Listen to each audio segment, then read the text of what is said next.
Hi guys, and welcome back to another video. Today is Friday the 21st of June and we have just had a Marsblade conversion in, which is my favourite kind of conversion knot. So I'm going to get myself ready, get myself organised and get through and get that done, and obviously I'll time lapse that one for you. I'll show you obviously the Marsblade kit that's been brought in as well. Personally speaking, it's quite a good idea but it's a nightmare to fit. So here we go. Hi everyone, it's what day is it? Friday. Friday. We are back in the shop today and it's a bit more cloudy and overcast today. Filled up the till, give the place a tidy, and I am moving on to price lists and website work. Very exciting. That's all you're going to hear from me for the next 4 weeks because that's the priority at the moment. It's very boring work, but I've got lots to do. So guys, here we are. This is the pair of X500 Bauer Vapors that have been brought in for the Marsblade conversion. Here is obviously the chassis. Now, one of the things that I was told by the customer that brought them in is the chassis is slightly too big for the skate. Obviously the main goal for this is to try and get the kid on a wee bit more skating off ice through the summer, and basically he doesn't mind the fact that the holder will be overhanging a wee bit more at the toe and the heel, because obviously when his son is going to move up a size, he'll move the holders up with him to a bigger size of skate. So this is the kit as well. So in the kit what you get is your wheels, your bearings, your posts, your chassis, and obviously I've basically got to have to take these off and put these on. So here we go. So guys, I joked at the start of the video saying that I was looking forward to doing this conversion, and I've had nightmares with Marsblade conversions in the past due to the fact that the sizings for the chassis were usually slightly wrong, but it is a great idea having everything in the one box with regards to chassis, posts, bearings, wheels, all available at the one go, because you can find that you can spend a lot of money on doing an inline conversion.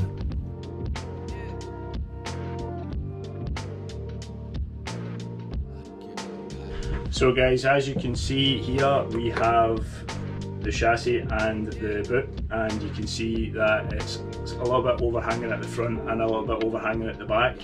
So I'll make it fit as best as I can. Obviously the customer is aware that the chassis is slightly too big for the boot, but we'll make it work. So sizing seems to be a massive issue with the Marsblades. What I've found before is, say for example, if you are looking at a size 10 skate and you buy the large chassis or the large kit and you try to fit the large kit to the skate, it's actually too small for the skate. It just doesn't line up very well, whereas with regards to this one, as you can see, it's slightly too big for the skate, but we're making it work due to the customer asking us to do so. Now, one of the other things that I have noticed with the Marsblades is they are a brilliant idea for off-ice skating. It gives you the opportunity to get the feel of being on ice with the flow motion technology and stuff like that. The only thing I would say is durability, in my opinion, is not the best. I have had kits break on me before when I've been installing them.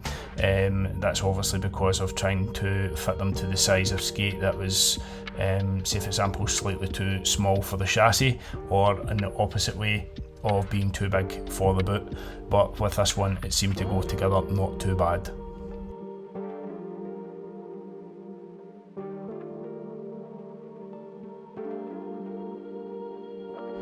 So guys, off camera, finished off the skates. Obviously, as we can see, there is a little bit of overhang at the front and quite a big bit of overhang at the back. The reason why I've basically situated the skate the way I've situated it is basically it didn't sit right unless there was more overhang at the back than overhang at the front.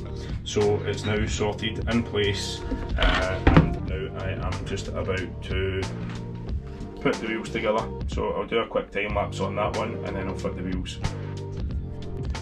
positives for the Marsblade Conversion, as I've said before, they come with all the posts, the bearings and wheels, as well as your chassis, and they come with detailed instructions how to put them together, which is quite good, especially if you're going to be putting your wheels together yourself at home.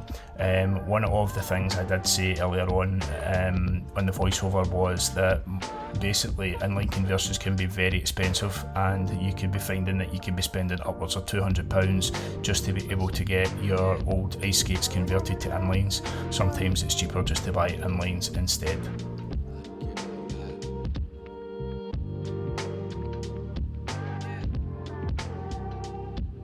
So there you go guys, all finished, rolls nice and through, and obviously, as I said, I'm a wee bit disappointed with obviously the way that it looks, obviously because it's not necessarily the right size holder, but it was the smallest holder we could get for these skates.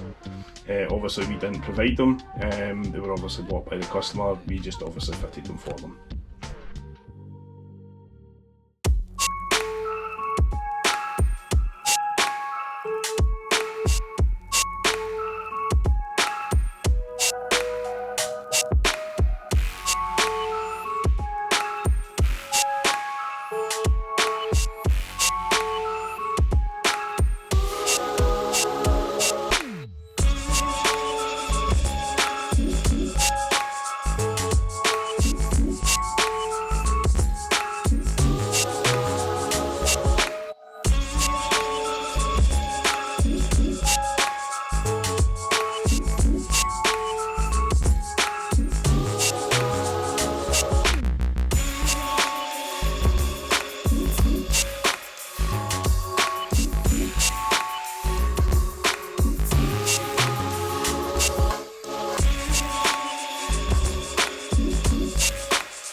Well guys, it's now Saturday the 22nd, and we're back in the shop again, and so far all I've did is sharpen skates.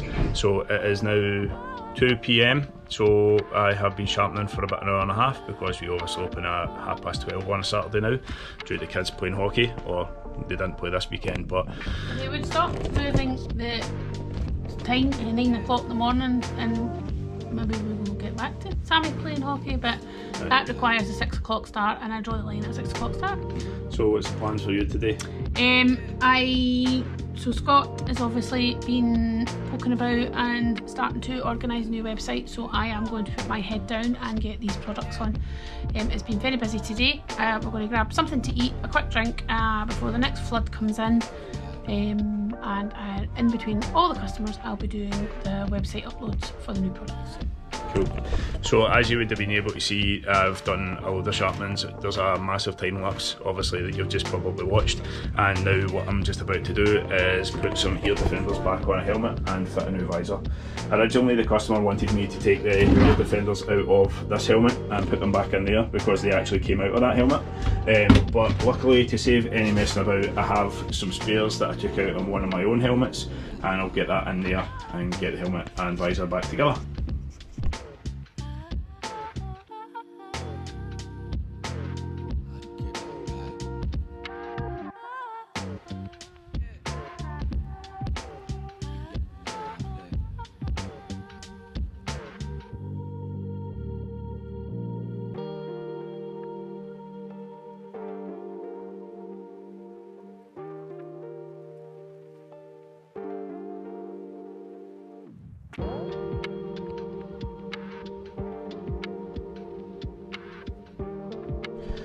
So guys, I had a little question from Kirky Puck, and basically the question was asking would I maybe consider doing a little video about how the kit works, how I set it up for different skates and steels.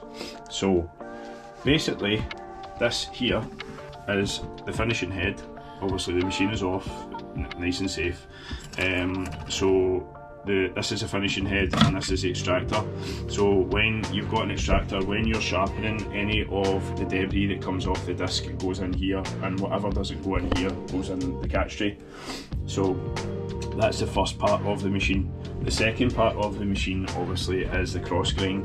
Now the cross grind obviously spins in a different direction. As you can see, it goes down the way. What happens with this is when you are passing a steel through here, it basically cleans off the steel and flattens it off so that you've got a clean fresh surface to sharpen on. So once you've done your cross grind, or say for example if you have done any rockering or anything like that, or profiling as it's now called, you're obviously changing the shape of the steel. You're obviously going to change the shape of the steel on both steels, and then you're obviously going to go over to the finishing head. Now you've probably seen me do something called a touch test. Now the touch test is basically, if you could imagine the steel, obviously give me a wee second, I'll go and get a steel, and we're back. And basically the steel here, obviously this is an old steel. When you go to do a touch test, when you bring the steel up to touch on the disc, basically what it will do is it will give you an indication if it's the right shape or not. If you can imagine the shape being off, kind of like that, draw an imaginary line from here to here, and if it's off, then obviously that means that this bottom bit will be the high edge. If it's like that, it's the high edge is up here, and this is a low edge. If you get the two of them pretty much the same, and it looks like just a kind of straight line, that's obviously basically showing that you've got your disc, your blade more or less set up the right way. Now obviously there's a couple of different tools that we use to make sure that they're level or not. Again, I'm not looking for lots of discussion on this one. I use the edge checker from A&R just because it's quick and easy to use. It's very accurate in comparison to other holders or other gauges. I also use a ProSharp angle tester, which obviously they eventually start to run out, and when I say they start to run out, they start to wear down a little bit, so it can throw off your levels. So we actually have a new one, we actually have two new ones sitting there, but I haven't got around to using it yet. So basically the reason why we use these angle testers is basically to kind of take it away from the user operator error. With regards to operator error, what I mean is obviously sometimes you can have a high edge and sometimes you can have a low edge. If you use these kind of gauges, i.e. the ANR one or the Pro Sharp one, we also have, I need to go and look and see if I can find it somewhere, but I definitely have a Blade Master one, and I can show you the difference of that at some other point. But basically, these things, the angle testers, pretty much the easiest way to describe it. This, I'm going to have to try and do this one-handed here because my lovely assistant is too busy doing computing stuff. So bear with me a wee second. I'll set up and see if I can show you better. Right, so the easiest way for me to show this is, say for example, you've got a high edge and a low edge. When you put your gauge on, as you can see, if you can see it here, and when I put this on here, if you basically push that up, you'll be able to tell there if it's off or not.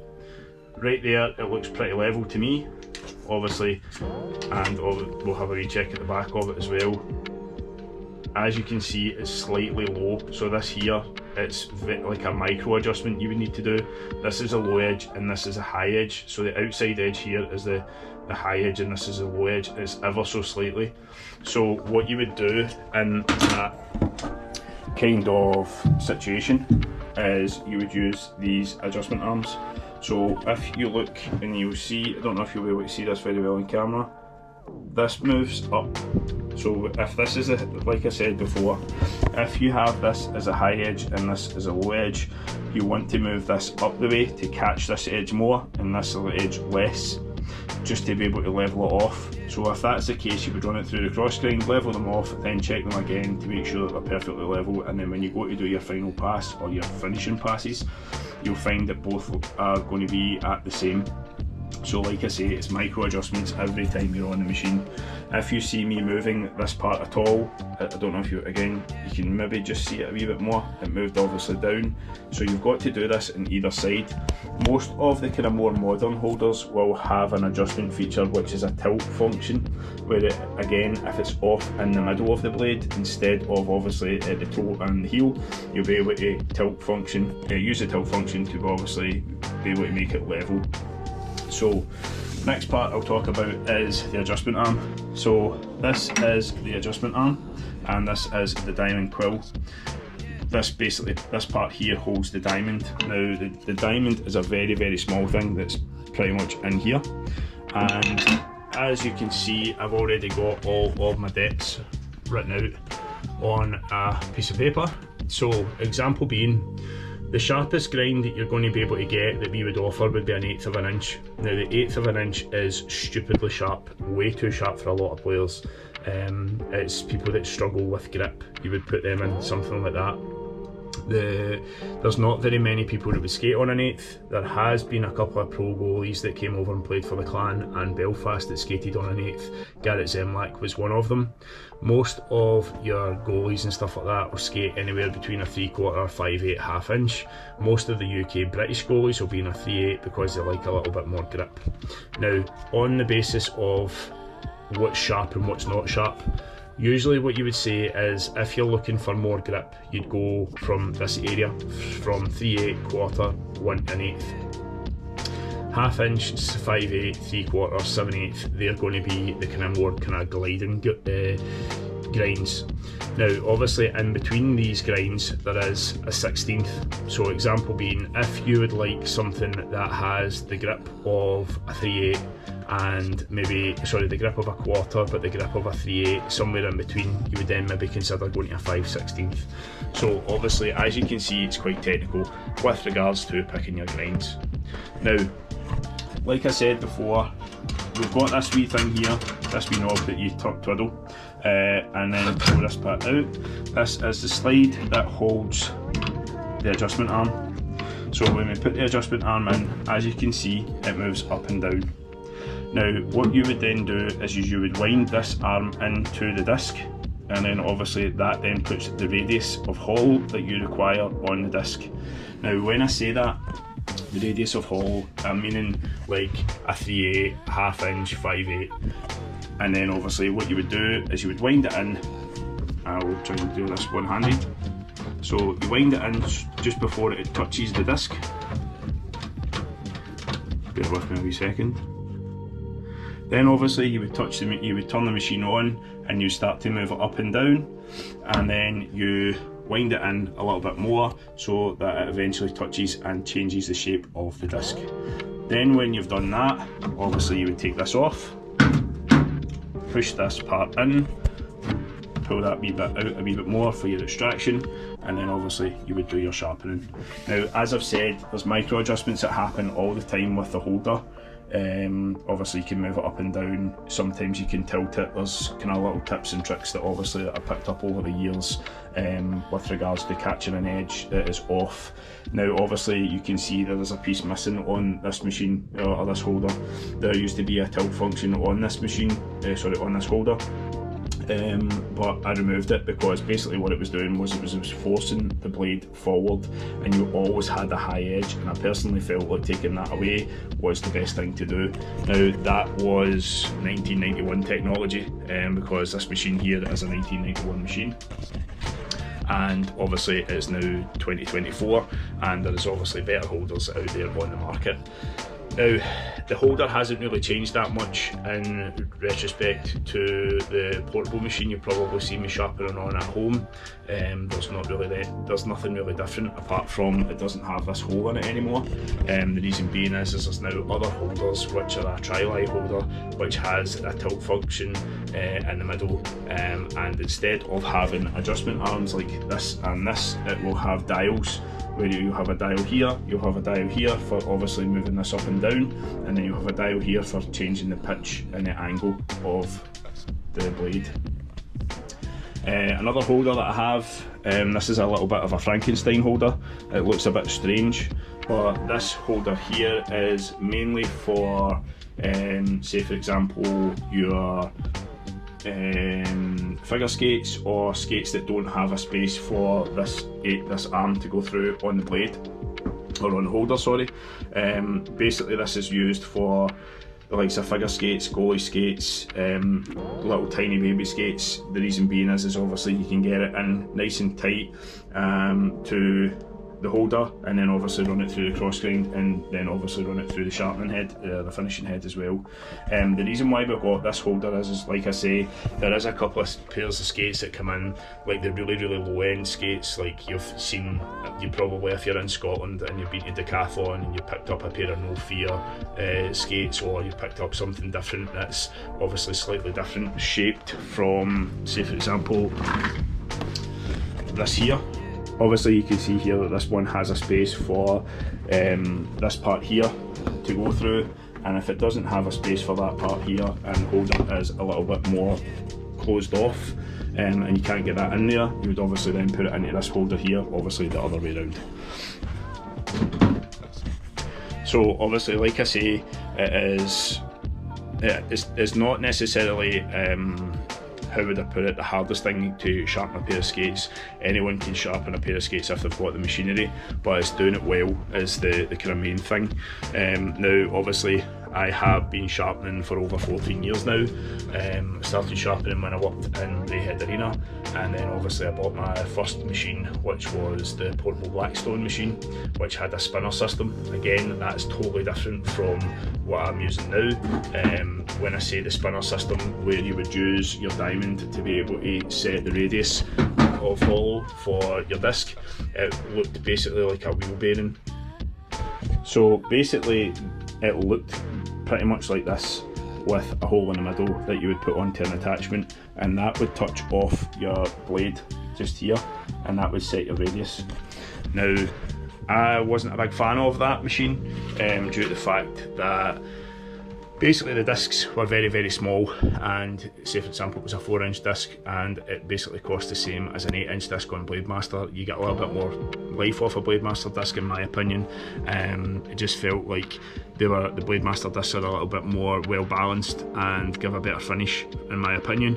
Obviously there might have been different discs that were available, but we were pretty new to the game at the time when I got that machine. I'd learned on a Blademaster machine as well, and I was comfortable with that. There was obviously a different cut, there was different grinds and stuff like that you could get on that, but the sharpest you could get was a 5/16 or a 1/100 on flat bottom V, which is another thing. A lot of players like the flat bottom V, the 1/100, or 100/1, whatever it's called. The reason being is obviously you get a lot more glide on a flat bottom V, but you also get really sharp edges, so it gives the impression that you are skating on, say for example, a 5/16, but gives you the glide of maybe a 1/2 inch. For me personally, I wasn't a big fan of it because you had to be very, very accurate. Now that's not saying that I'm very accurate as it is. You probably see me checking skates multiple times when I'm sharpening them. Obviously before using the gauges, I used to be able to do this by eye. Obviously getting a little bit older, you're using the gauges, you're relying on the gauges, and then obviously you're looking at the bends and shape of the blade as well to obviously facilitate your sharpening. But for me, I just wasn't a big fan of the flat bottom V, and I personally like a Blade Master machine as well. Obviously that's not to say if Blackstone was to turn around and say to me that they were wanting to sponsor me a brand new machine. I would happily take a brand new machine, it's just as long as it wasn't spinners. So apologies if you thought that was a bit ranty. Basically, as you can obviously see, that you'll be able to watch how I sharpen skates through the time-lapse videos, and if you would like me to do a wee bit more in-depth, then I can do a wee bit more in-depth. I don't really think there is that much more in-depth I can do other than kind of show you it and guide you through it. Obviously the machine is going to be pretty loud over the top of the camera, so you might not be able to hear it as well. Well, either that or what I'll do is I'll do it nice and slow, and then I'll do a voiceover over the top of it as well.